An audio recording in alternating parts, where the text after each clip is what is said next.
So, you know, globally, if you look at how it's shaping, I mean, we are already in the middle of Industry 5.0. 4.0 has been some time back. Human and AI or technology, the collaboration is in the form of through HMI, which is human-machine interface, as well as machine-to-machine interfaces. Also the IoT, the Internet of Things.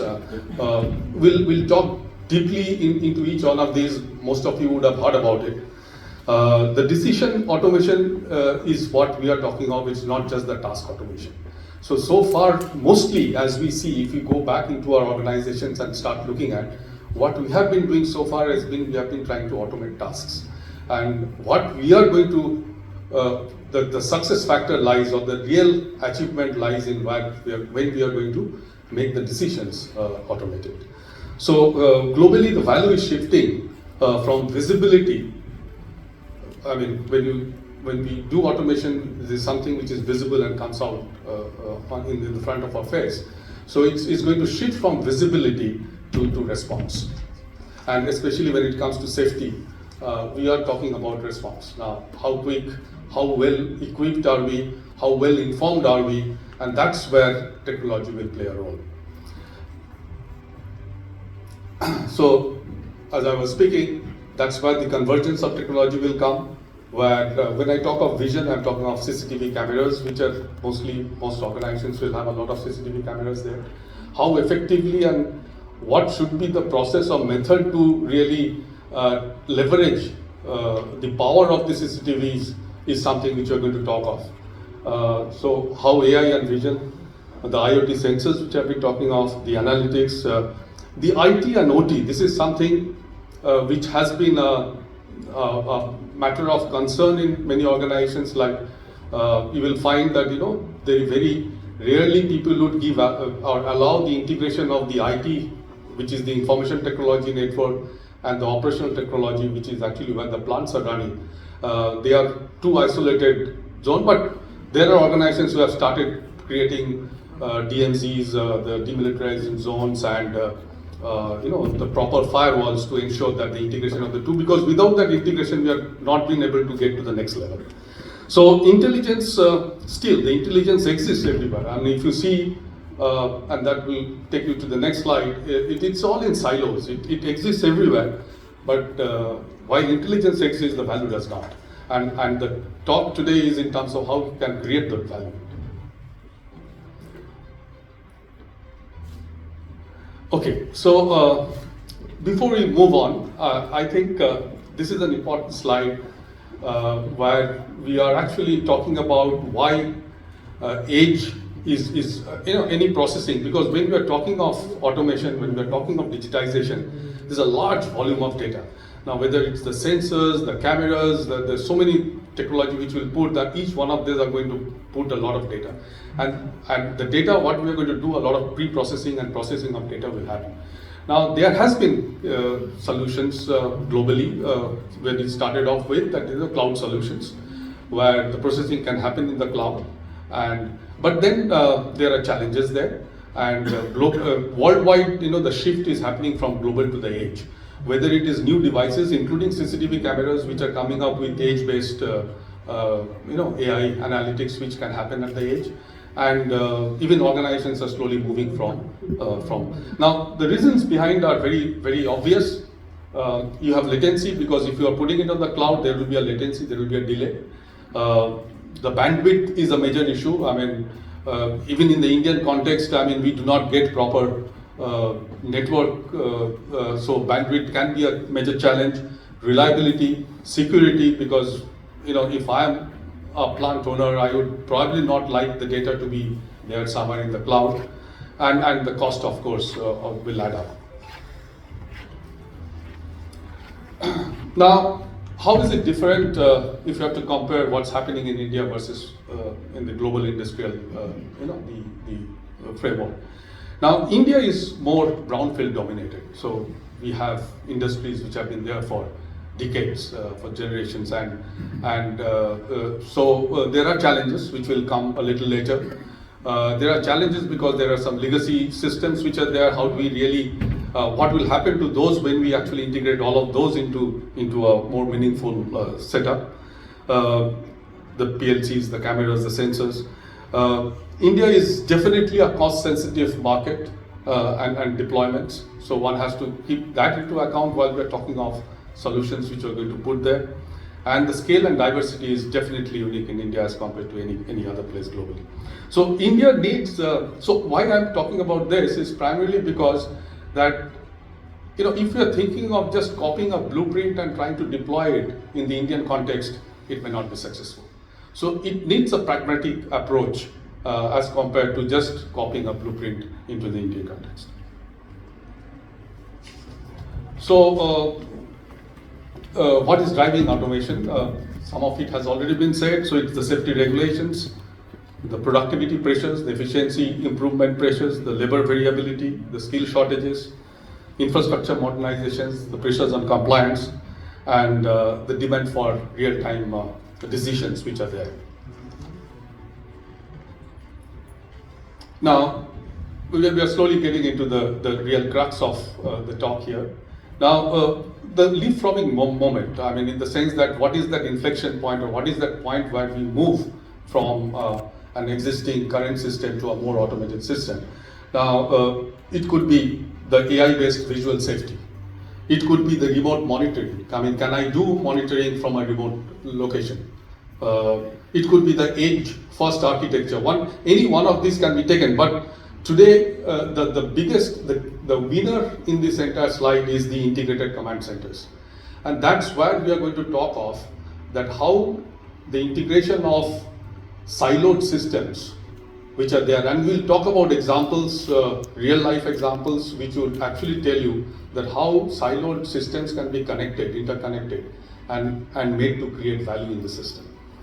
So this could be the starting point. So, as I said, the real success driver is in the integration. AI, analytics, cameras, sensors, all of these are necessary. There is no question about it, but integration is what converts them into providing enterprise value. So, we are going to focus on this. Let's do a little deep dive and look at what is there currently. And I'm sure that, while there are some efforts happening, there are a lot of initiatives there, both in private as well as in the government sector. But in reality, if you see that this is the current scenario, where you have different systems, one owned by the security team, another by the safety team, HR security owns access control, PLC SCADA by the operations, ERP by management. And what it does, each system has its own dashboard. That means, they are not talking to one another. It raises its own alarms. The alarms are very different. Departments are different. And it's completely siloed. So every system is intelligent on its own. They are all intelligent. I mean, they are delivering what it is supposed to deliver, but the enterprise itself is not. So the enterprise as a whole is not intelligent enough. So which means that when we have detections, it doesn't really mean that there is an action happening. Or when we have alerts, it's not equal to response. Or data is not really translating into the real decisions what we need. So let's look at some examples here. So if it's okay, sure.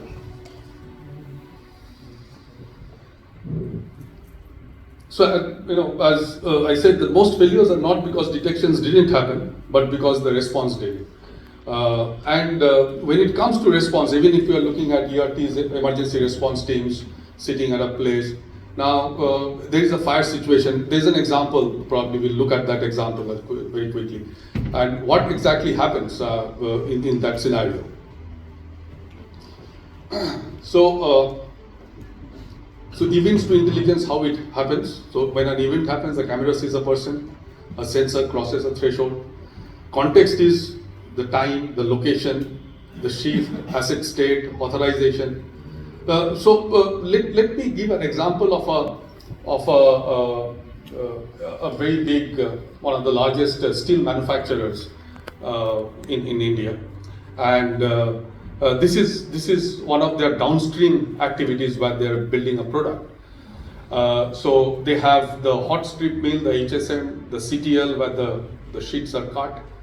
And these are very hazardous zone because if a person enters there while the machine is on, the line is on, and there are accidents which took place. They can be sucked into it, they can cut their limbs, and quite a few of those situations happen. So they have, there are zones, there's CTL1, slitter, cutter, so there are different zones which are there in the HSM or in the rolling mill per se. And so what they have done is in terms of creating smart gates. So it's all cordon. There are smart gates which only operate based on facial recognition. With a authorization or an approval given by an authority. If any person is in, and let's say that there is a situation, the line is on and the person has gone in. So there is a signal which goes into the OT network through a PLC to stop the line immediately.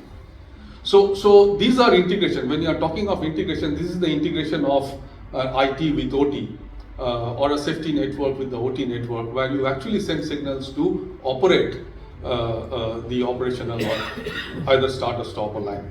At the same time, you have the complete count in terms of number of people inside, how many have gone in. So complete audit stuff is there. And maybe I can talk of it now that when my predecessor, the speaker, talked about the legal framework, the audits. Now, when you have systems, it's all independent. There is no human intervention there. So it cannot be better than, or it's almost equivalent of a third-party audit, which you can say, because it's all automation. And there are organizations, we work for a Canadian company out here, and they use that system, all the reports from the system to audit, to say that whether there are violations which have happened or not.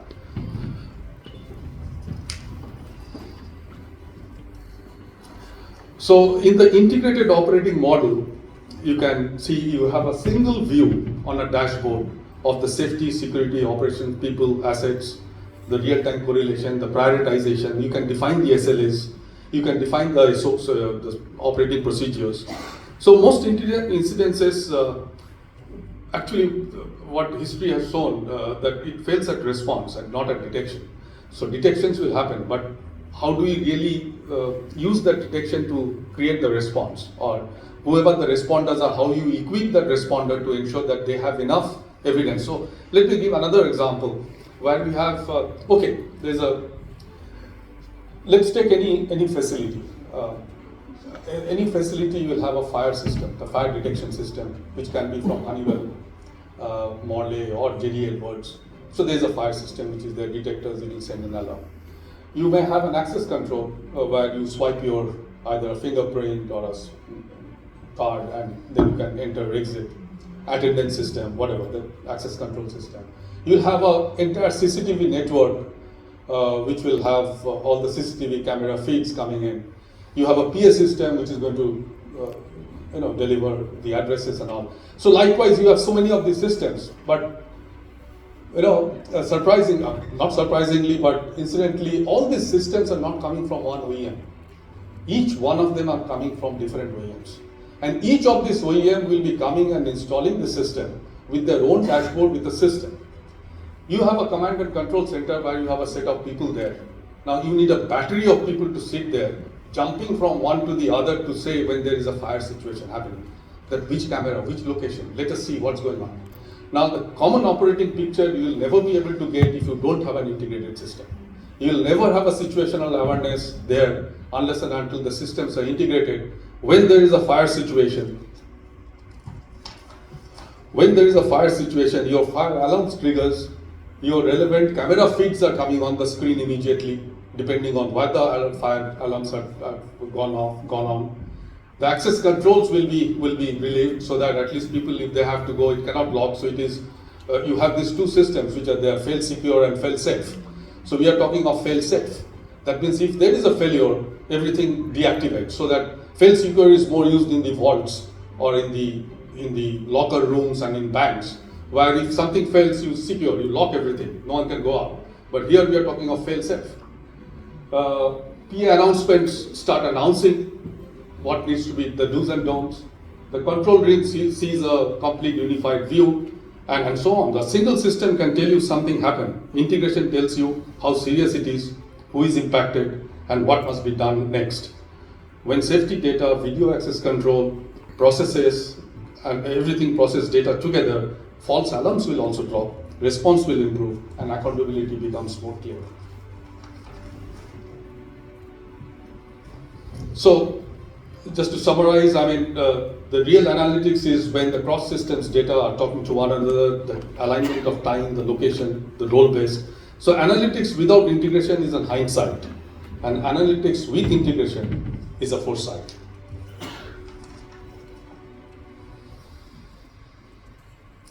This is important. Now, while we said all that is good, now we need to know where does the digital initiatives fail. When we take an initiative, we have to be careful. So there is something called a pilot syndrome, in the sense that every time we come up with a new system, we say that we need to do a pilot. Let's do a pilot. And what we have mostly seen, 7 out of 10 cases that beyond people have not been able to move, organizations have not been able to move from the pilot to the next level. So we need to get out of the pilot syndrome. Tools first approach. I mean, we get, as an organization, there are vendors who would come, there are OEMs who would come, we'll talk about new systems, and we get impressed with a particular tool, and we get, okay, we must implement this. So we need to really get out of that situation where we say the tool first approach. Too much of cloud, we have talked about it, that it needs to be more on the edge. Ownership is important, both ownership and ownership conflicts are something which is important. SOPs needs to be defined. More often than not, when we talk about digitization and automation, we keep people and processes out, and I think they need to be all together there. Vendor lock-ins, I think it's the biggest issue which is there. I mean, even before, we can really talk about what should be the architecture, design the solution, we start talking about a vendor, and that means that tool-first approach and the vendor lock-in goes hand in glove.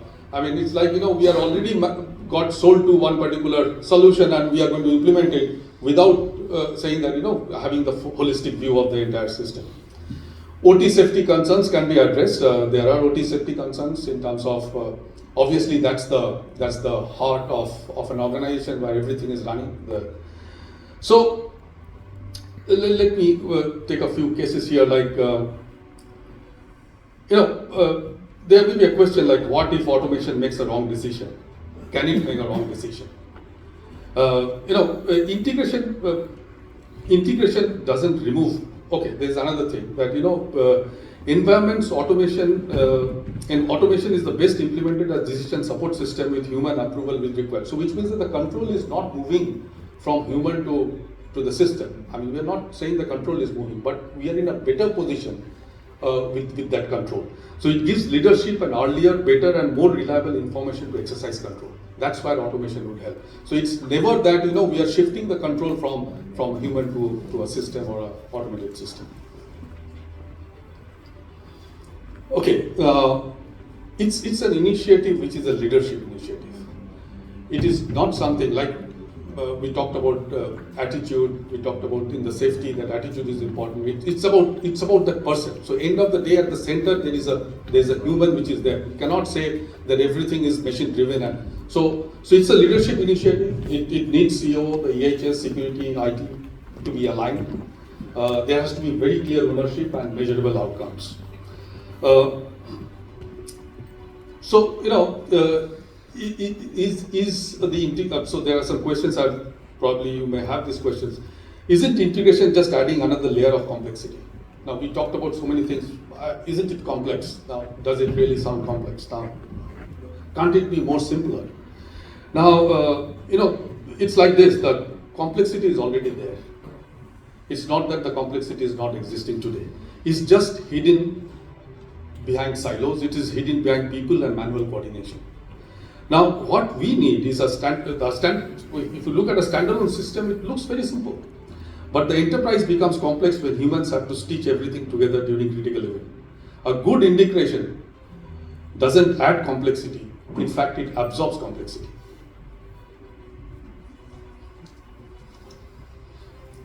So, where does the future of automation take us to?